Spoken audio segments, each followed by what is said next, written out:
শেখ হাসিনা ভারতে আশ্রয় নিয়েছেন, এটাই স্বাভাবিক। যে কোনো ভৃত্য তার প্রভুর দেশে আশ্রয় নেবে। শেখ হাসিনা তার প্রভুর দেশে আশ্রয় নিয়েছেন, সেটা নিয়ে আমাদের খুব একটা আপত্তির কোনো কারণ নাই। মোদী শেখ হাসিনাকে আশ্রয় দিয়েছে, এটা মোদীর সিদ্ধান্ত। কিন্তু আমাদের আপত্তিটা কোথায়?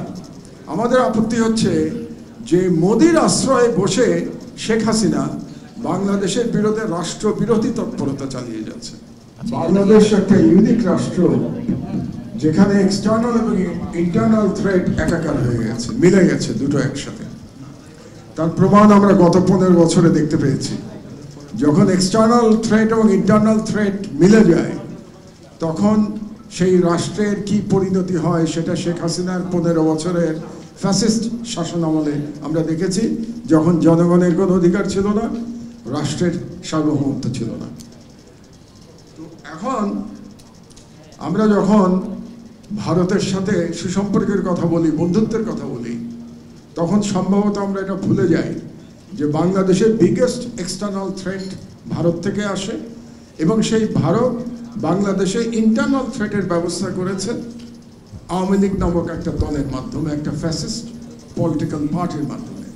এবং আজকে যে দিন আমরা আলোচনা করছি, সেই দিনটি কিন্তু সেই ফ্যাসিস্ট দলটি দিল্লিতে বসে ঢাকায় লকডাউনের কথা বলেছে, গত 2 দিন ধরে তাণ্ডব চালিয়েছে ঢাকায়। এগুলো আমরা আজকে আলোচনা করছি না। এবং আমরা যখন ভারতের সাথে বন্ধুত্বের কথা বলি, এগুলো আমরা ভুলে যাই। শেখ হাসিনা ভারতে আশ্রয় নিয়েছেন, এটাই স্বাভাবিক। যে কোনো ভৃত্য তার প্রভুর দেশে আশ্রয় নেবে। শেখ হাসিনা তার প্রভুর দেশে আশ্রয় নিয়েছেন, সেটা নিয়ে আমাদের খুব একটা আপত্তির কোনো কারণ নাই। মোদী শেখ হাসিনাকে আশ্রয় দিয়েছে, এটা মোদীর সিদ্ধান্ত। কিন্তু আমাদের আপত্তিটা কোথায়? আমাদের আপত্তি হচ্ছে যে মোদীর আশ্রয়ে বসে শেখ হাসিনা বাংলাদেশের বিরুদ্ধে রাষ্ট্রবিরোধী তৎপরতা চালিয়ে যাচ্ছে। এবং সেই রাষ্ট্রবিরোধী তৎপরতা চালানোর জন্যে না সরকার, না কোনো রাজনৈতিক দল কোনো কঠিন কথা বলতে পেরেছেন। কোনো দলের কাছ থেকে আমরা এখন পর্যন্ত শুনি নাই যে তারা বলেছেন ইন্ডিয়াকে যে তোমরা হয় হাসিনাকে আমাদের কাছে ফিরিয়ে দেবে, আর যদি ফিরিয়ে না দাও, তোমাদের কাছে রেখে দিতে চাও, পুষতে চাও, পোষো, কিন্তু তাকে দিয়ে বাংলাদেশ বিরোধী কোনো তৎপরতা তোমরা চালাতে পারবে না। এত বড় ব্যর্থতা রাজনৈতিক দলের আর হতে পারে না। এটা আমি মনে করি যারা জীবন দিয়েছে মহান জুলাই বিপ্লবে, সেই বাচ্চাদের প্রতি আমাদের রাজনৈতিক নেতৃবৃন্দ বেইমানি করছেন। সকল রাজনৈতিক দলকেই আমি একই কথা বলছি, আমি সরকারকেও একই কথা বলছি যে তারা এই কাজটি করতে পারেননি। এখন পর্যন্ত তারা শক্তভাবে বলতে পারেননি যে এটা চলতে পারে না। এটা রাষ্ট্রের বিরুদ্ধে এক প্রকার যুদ্ধ ঘোষণা করেছে দিল্লি থেকে, এটা আমাদের মনে রাখতে হবে। তো আজকে আমি যদি তুলনা করি হাসিনার সাথে সিরিয়ার বাশারকেও কিন্তু তার প্রভু আশ্রয় দিয়েছে রাশিয়াতে, কিন্তু বাশার সেখানে বসে প্রতিদিন বিবৃতি দিচ্ছে না। বাশার সেখানে বসে সিরিয়ার বিরুদ্ধে প্রতিদিন সেখানে সংঘাত তৈরি করছে না, সেখানে টেরোরিজম তৈরি করছে না। বাংলাদেশে এখন যেটা হচ্ছে সেটা শেখ হাসিনা এক ধরনের টেরোরিস্ট নেতাতে পরিণত হয়েছে, এবং সেই টেরোরিস্টকে আশ্রয় দিচ্ছে ভারত। সেই কারণে ভারতও একটা টেরোরিস্ট স্টেটে পরিণত হয়েছে, কারণ তারা বাংলাদেশের টেররকে ভারত সহায়তা করছে। তো এখান থেকে মুক্তির উপায় কি? মুক্তির উপায় হচ্ছে আমাদের বর্তমান অবস্থায়, আপনাদের পছন্দ হোক কিংবা না হোক, একটা নির্বাচন ছাড়া এই অবস্থার থেকে বেরিয়ে আসার কোনো উপায় নেই। এটা আমাদের মেনে নেওয়াটা আবশ্যক। এটাই বাস্তবতা। এবং এই বাস্তবতা অস্বীকার করে আমরা যদি অন্য কথা বলি, তাহলে রাষ্ট্র আরো বিপদের মধ্যে পড়ে যাবে। কারণ হচ্ছে বাংলাদেশে যদি নির্বাচন এখন না হয় এবং অস্থির অবস্থা যদি বজায় থাকে, তাহলে সব থেকে লাভবান হবে ভারত। এটা আমরা যেন ভুলে না যাই। এবং এই মুহূর্তে বাংলাদেশে ভারত কোনো অবস্থাতে একটা নির্বাচন চাইবে না।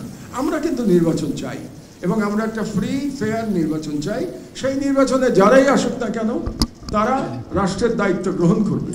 আমার মনে হয় তারা বুঝতে পারবে, অন্তত মহান জুলাই বিপ্লবের মাধ্যমে, যে কোনো রাজনৈতিক দলের পক্ষে হাসিনার মতো রাষ্ট্র চালানো সম্ভব না।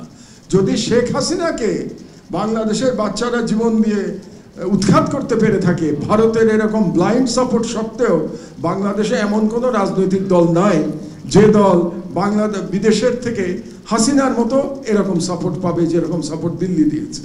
এরকম সাপোর্ট যদি কোনো রাজনৈতিক দল আশা করে থাকে তাহলে তারা বোকার স্বর্গে বাস করছে। সুতরাং নির্বাচন হতে হবে, এবং সেই ক্ষেত্রে আমি মনে করি আজকে প্রফেসর ইউনূস একটা চমৎকার কাজ করেছেন। ওনার অনেক কাজই আমার পছন্দ হয় নাই, আমি অনেকবার প্রফেসর ইউনূসের সমালোচনা করেছি প্রথম দিন থেকে। যেদিন তিনি নিজেকে বিপ্লবী সরকার বলতে ব্যর্থ হয়েছেন সেদিন থেকেই আমি ওনাকে সমালোচনা করেছি। আমি এই সরকারকে অন্তর্বর্তী নয়, আমি বিপ্লবী সরকারই মনে করি এবং মনে করতে চাই। কিন্তু ইউনূস সাহেব বুঝতে পারেন নাই যে তিনি বিপ্লবী সরকারের নেতা। যাই হোক, কিন্তু আজকে তিনি একটা দিক নির্দেশনামূলক খুব ছোট বক্তৃতা দিয়েছেন। আমি মনে করি যে বিতর্কগুলো তৈরি হচ্ছিল নির্বাচন নিয়ে, সেই বিতর্কের মধ্যে আজকে প্রফেসর ইউনূসের বক্তৃতা অত্যন্ত রাষ্ট্রনায়কিত হয়েছে, এবং তিনি যে আজকে 4 দফার কথা বলেছেন এটা মেনে নিয়ে আমাদের সকল রাজনৈতিক দলের উচিত এখন ইলেকশনের দিকে আগানো এবং আর কোনো জটিলতা তৈরি না করা। অনেক জটিলতা ইতিমধ্যে তৈরি হয়েছে, কাজে ইউনূস সাহেব আজকে যে রূপরেখা বর্ণনা করেছেন সেই 4 দফা অ্যাকসেপ্ট করে নিয়ে সকল রাজনৈতিক দলের প্রতি আমি বাংলাদেশের একজন প্রবীণ নাগরিক হিসেবে আহ্বান জানাবো, এটা মেনে নেন আপনারা, এখন নির্বাচনী মোডে চলে যান, আর রাস্তার মধ্যে আপনাদের এই শক্তি প্রদর্শন বন্ধ করুন।